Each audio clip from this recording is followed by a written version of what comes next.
کہ وہ اپنی تھوڑی سی محبت کی خاطر پوری برسوں کی ماں باپ کی محبت کو ختم کر کے بھول کے چلی جاتی ہیں، اور پھر ان کا استعمال ہونے کے بعد ان کو در در کی ٹھوکریں کھاتے ہوئے وہ چھوڑ دیتے ہیں یا پھر جان لے لیتے ہیں۔ کہیں لاش ملتی ہے، عزت بھی گئی، ایمان بھی گیا، جان بھی گئی، سب کچھ گئی۔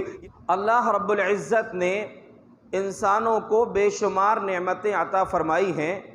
ان ساری نعمتوں میں سب سے عظیم نعمت دین اسلام ہے، اور اس نعمت کی اصل اور حقیقت یہ ہے کہ اس نعمت کے ساتھ انسان زندگی گزارتے ہوئے اسی نعمت کے ساتھ دنیا سے رخصت ہو۔ اور اللہ رب العزت نے اس لیے ہمیں ایک دعا سکھلائی ہے، جو بہت ساری دعائیں ہم اللہ سے مانگتے ہیں وہ سب مسنون دعائیں ہیں، مأثور دعائیں ہیں، لیکن ایک دعا ایسی ہے جو فرض ہے، جسے مانگے بغیر مسلمان کی نماز مکمل نہیں ہوتی، نماز نہیں ہوتی۔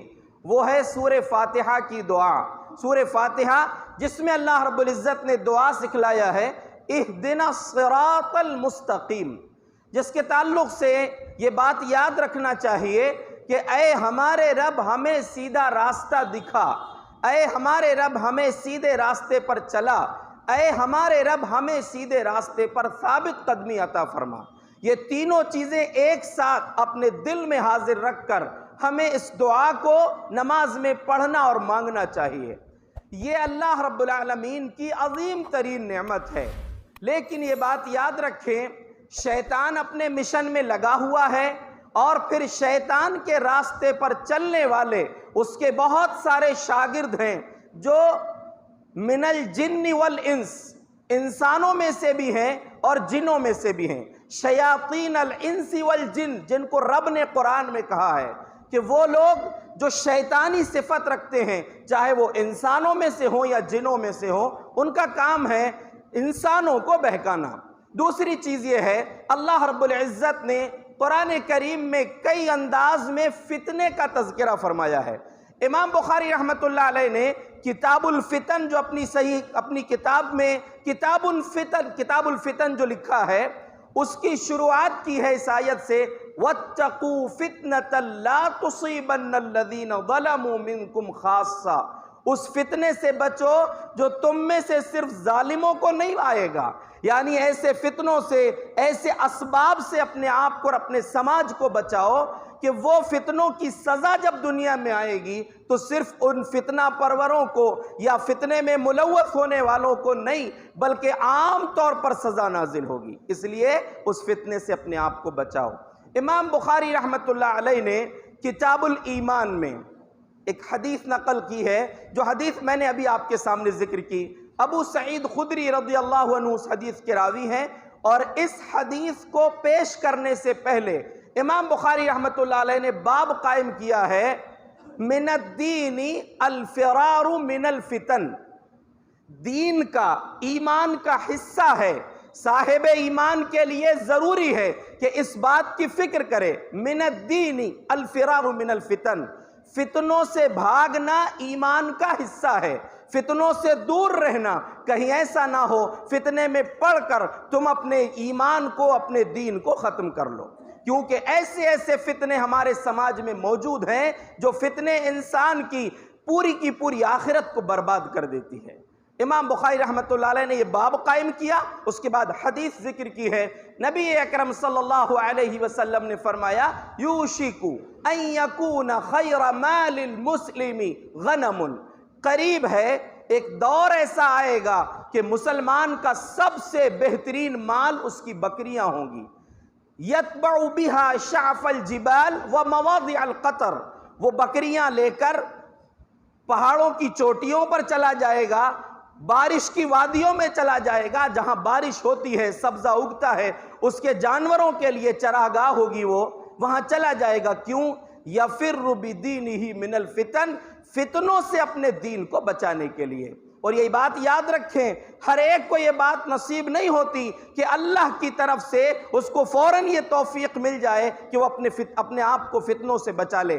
اللہ کا فضل جن پر ہوتا ہے، آپ سورہ کہف پڑھیں، سورۃ الکہف میں نوجوانوں کا تذکرہ ہے، انہم فتیۃ آمنوا بربہم وزدناہم ھدی۔ وہ چند نوجوان تھے جو اپنے رب پر ایمان لائے تھے، ہم نے ان کی ہدایت میں اضافہ کر دیا۔ اس سے پہلے اللہ نے کیا کہا؟ اذ اول فتیۃ الی الکہف، یہ نوجوانوں کی جماعت جب غار میں پناہ لی، وقت کے بادشاہ کو جب پتہ چلا، لوگوں کو معلوم ہوا کہ یہ بادشاہ کے قوم کے دین سے ہٹ کر یہ توحید پر آ گئے ہیں، سچے دین کو ان لوگوں نے اپنا لیا ہے، تو ایسے نوجوانوں کو جب فتنے کا ڈر ہوا کہ یہ لوگ ہم کو پریشان کریں گے، غار میں پناہ لیے اور جاتے ہی رب سے دعا کیا کی؟ ربنا ہب لنا من لدنک رحمتا وہیئ لنا من امرنا رشدا۔ اے ہمارے رب، ہمیں اپنی طرف سے رحمت عطا فرما اور ہمیں اپنے کام میں راہ یابی، سیدھا راستہ ہم کو دکھا۔ اللہ فرماتا ہے ہم نے ان کی ہدایت کو بڑھا دیا، وربطنا علی قلوبہم، ان کے دلوں کو مضبوط کر دیا۔ تو یاد رکھیے، ہر ایک کو نصیب نہیں ہوتا۔ اب ماں باپ کی ذمہ داری ہے کہ نئی نسل کو فتنوں سے بچائیں۔ ماں باپ کی ذمہ داری ہے، اہل علم کی ذمہ داری ہے، جن کو بولنا آتا ہے، جن کو لکھنا آتا ہے، جو قرآن و حدیث کا فہم رکھتے ہیں، قرآن و حدیث کی روشنی میں نئی نسل کو فتنوں سے محفوظ رکھنے کی کوشش کریں۔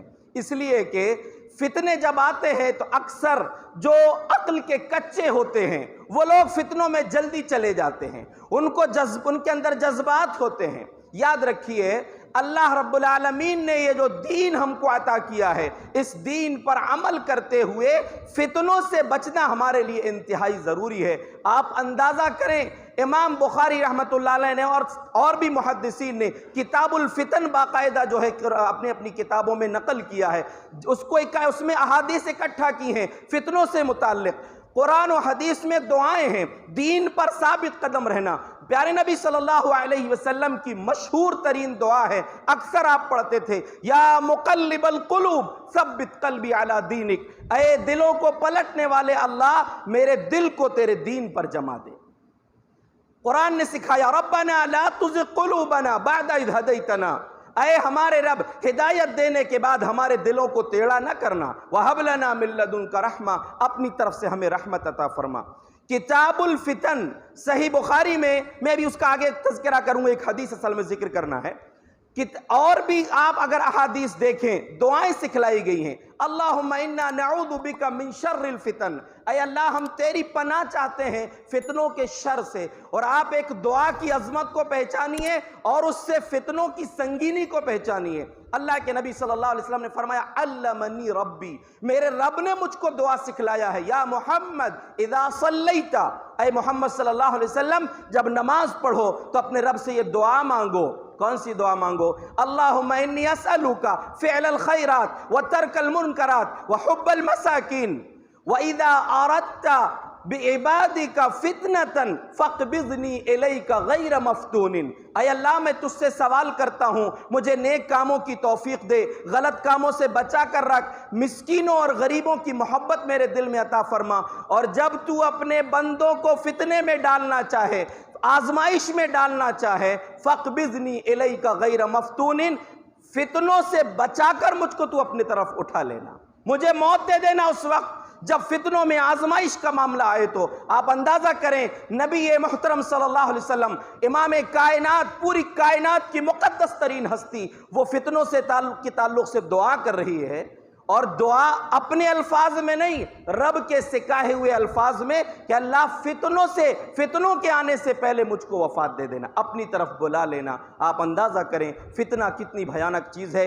انسان کے دین کو کھا جاتا ہے اور دل پر یہ فتنے اترتے ہیں، اسی لیے دل کی حفاظت انتہائی ضروری ہے۔ بڑی بہترین اور مشہور روایت ہے صحیح مسلم کی روایت، حضرت حذیفہ بن یمان رضی اللہ عنہ فرماتے ہیں، ہم لوگ امیر المومنین عمر بن خطاب رضی اللہ عنہ کے ہم نے تشریف رکھے ہوئے تھے، بیٹھے ہوئے تھے ان کے ساتھ، انہوں نے ایک سوال کیا، تم میں سے کون جانتا ہے اللہ کے رسول صلی اللہ علیہ وسلم نے جو فتنوں کا تذکرہ کیا تھا؟ بہت سے صحابہ بولے، بہت سے لوگ بولے ہم نے سنا ہے، ہم نے سنا ہے۔ کہا شاید تم لوگ وہ سمجھ رہے ہوگے کہ انسان کا فتنہ اس کے گھر کے معاملے میں، اس کے پڑوسی کے معاملے میں، گھر میں کچھ کوتاہی کر دیا، پڑوس کے معاملے میں کچھ کوتاہی کر دیا۔ ہاں کہا ہاں یہی بات ہے۔ کہا کہ یہ چیزیں تو ایسی ہیں کہ نماز، روزہ، صدقہ، یہ چیزیں ان کا کفارہ بن جائیں گی، مٹا دیں گی۔ میں تو ان فتنوں کے تعلق سے پوچھ رہا ہوں، تموج کموج البحر، جو دریا کی موجوں کی طرح امڑیں گے، جو فتنے آئیں گے، اور دریا کی موجوں سے تشبیہ دے کر انہوں نے گویا کہ یہ بتایا ہے کہ فتنے آئیں گے تو ان کو روکنا بڑا مشکل ہوگا۔ تو کہتے ہیں سارے لوگ خاموش ہو گئے۔ حذیفہ بن یمان کہتے ہیں کہ میں نے کہا کہ ہاں میں نے اللہ کے رسول صلی اللہ علیہ وسلم سے فرماتے ہوئے سنا ہے اس معاملے میں۔ کہا کہ تیرا باپ بڑا اچھا تھا۔ عرب کے لوگوں کا طریقہ یہ تھا کہ جب کسی کی تعریف کرنا ہوتا تو اس کے باپ کی تعریف کرتے کہ اس کے یہاں پر تیرے جیسے بہترین بیٹا پیدا ہوا ہے۔ تو کہا تیرا باپ بڑا اچھا تھا۔ پھر اس کے بعد حذیفہ بن یمان نے کہا میں نے اللہ کے رسول صلی اللہ علیہ وسلم کو فرماتے ہوئے سنا تُعْرَضُ الْفِتَنُ عَلَى الْقُلُوبِ كَالْحَسِيرِ عُودًا عُودًا، فتنے لوگوں کے دلوں پر ایسے نازل ہوں گے جیسے چٹائی کی ایک ایک کڑی ہوتی ہے، چٹائی جو بنی جاتی ہے ایک کے بعد ایک اس کا تن کا جو لگایا جاتا ہے، ایسے مسلسل فتنے آئیں گے۔ اور فتنے جب آئیں گے تو دو قسم کے دل ہوں گے، فَأَيُّ قَلْبٍ أُشْرِبَ فِيهَا، جس دل میں یہ فتنوں کی محبت ڈال دی جائے گی، نُكِتَ فِيهِ نُقْطَةٌ سَوْدَىٰ، اس دل میں ایک کالا نشان لگ جائے گا۔ وَأَيُّ قَلْبٍ أَنْكَرَهَا نُكِتَتْ فِيهِ نُقْطَةٌ بَيْضَاء، اور جس دل نے فتنوں سے انکار کر دیا، فتنوں کو قبول نہیں کیا، اس دل میں ایک سفید نشان لگ جائے گا۔ یہاں تک کہ یہ دل دو دلوں کی مشابہ ہو جائیں گے، یعنی دلوں کو دو حصوں میں تقسیم کر دیا جائے گا، دو حصے ہو جائیں گے۔ ایک دل ہوں گے سفید پتھر کی طرح روشن، لا تضرہ فتنة ما دامت السماوات والارض، جب تک آسمان و زمین ہے کوئی فتنہ ان کو تکلیف نہیں پہنچائے گا۔ اللہ ہم سب کے دلوں کو ایسے ہی بنا دے۔ لیکن دوسرے دل کیا ہوں گے؟ والآخر اسود مربادا کالکوز مجخیا، لیکن دوسرے دل ایسے ہوں گے جو کالے ہو چکے ہوں گے، جن میں سفیدی کی بجائے سیاہی زیادہ آ جائے گی، اور کیسے ہو جائیں گے؟ کالکوز مجخیا، اوندھے گھڑے ہو جائیں گے۔ یہ حدیث کے الفاظ ہیں اور نبی صلی اللہ علیہ وسلم کے الفاظ ہیں۔ فتنوں کی بنیاد پر وہ دل اوندھے گھڑے بن جائیں گے۔ اوندھے گھڑے سے مطلب کیا؟ جب گھڑے کو اوندھا کر دیا گیا تو جو کچھ تھا وہ سب نکل گیا، اور اب کچھ ڈالنا چاہیں گے تو وہ جائے گا نہیں اندر۔ اس کا مطلب یہ ہے کہ وہ دل فتنوں سے بالکل بھر جائے گا، اور اس دل کے اندر دین کچھ بھی باقی نہیں بچے گا، سوائے خرافات کے، فتنوں کے کچھ نہیں رہے گا اس کے پاس۔ کیا چیز ہوگی اس کی آخری حدیث کے آخری جملوں پر غور کریں۔ آپ صلی اللہ علیہ وسلم نے فرمایا لا يعرف معروفا ولا ينکر منکرا، وہ کسی نیکی کو نیکی نہیں سمجھے گا، کسی برائی کو برائی نہیں سمجھے گا، نیکی کو نیکی نہیں سمجھے گا، برائی کو برائی نہیں سمجھے گا، پھر کرے گا کیا؟ الا ما اشرب فی قلبہ من الفتن، جو فتنے اس کے دل میں پلا دیے گئے ہیں، اس کے دل میں گھر کر گئے ہیں، بس وہی چیز اس کی زندگی کا حصہ ہوں گے۔ اللہ اکبر۔ اللہ ہم سب کو ان فتنوں سے محفوظ رکھے، ہمارے دلوں کی حفاظت فرمائے، ہمارے دلوں کو صاف ستھرا، چمکدار اور روشن بنا دے۔ ورنہ جب دل کالے ہو جائیں گے اور اوندھے گھڑے ہو جائیں گے تو اس میں فتنے ہی رہیں گے، اس کے علاوہ دین اس میں نہیں آئے گا۔ فتنوں کی دو قسمیں ہیں، ایک شبہات کے فتنے، ایک شہوات کے فتنے۔ شہوات کے فتنے مطلب گناہ والے، انسان بے حیائی کے کام میں چلا جائے، حرام کمائے، جھوٹ بولے، شراب پیے، زنا کرے، یہ سارے گناہ جو ہیں یہ شہوات کے فتنے ہیں۔ ان فتنوں میں بھی آپ دیکھیں نئی نسل ملوث ہوتی ہے، اور آج کے دور میں جو کچھ دنوں سے ہم اکثر سن رہے ہیں، لڑکیاں مرتد ہو رہی ہیں، لڑکیاں غیروں کے ساتھ جا رہی ہیں، یہ شہوات کے فتنے ہیں۔ ہم ماں باپ کی ذمہ داری ہے ان کی صحیح تربیت کریں۔ ہرقل نے کہا تھا دین کے تعلق سے، جب ابو سفیان رضی اللہ عنہ مسلمان نہیں ہوئے تھے اور اس کے دربار میں پہنچے تھے، بہت سارے سوال اس نے کیا تھا، تو کہا تھا کہ کیا اس دین کے ماننے والے کوئی مرتد بھی ہوتے ہیں؟ کہا کہ نہیں۔ تو بعد میں اس نے کہا تھا تم نے بولے تھے کہ کوئی مرتد نہیں ہوتا۔ ایمان کی بات ہی یہ ہے کہ جب اذا خالطت بشاشتہ القلوب، جب ایمان کی مٹھاس، اس کی عظمت دلوں میں بیٹھ جاتی ہے تو پھر نکلتی نہیں ہے۔ آج ضرورت ہے کہ ان دلوں میں اسلام کی، دین کی عظمت کو بٹھایا جائے۔ ایک بھائی نے یہ شکایت کیا، بہت ساری مسلم لڑکیاں ہیں جو ہوٹلوں میں جا رہی ہیں۔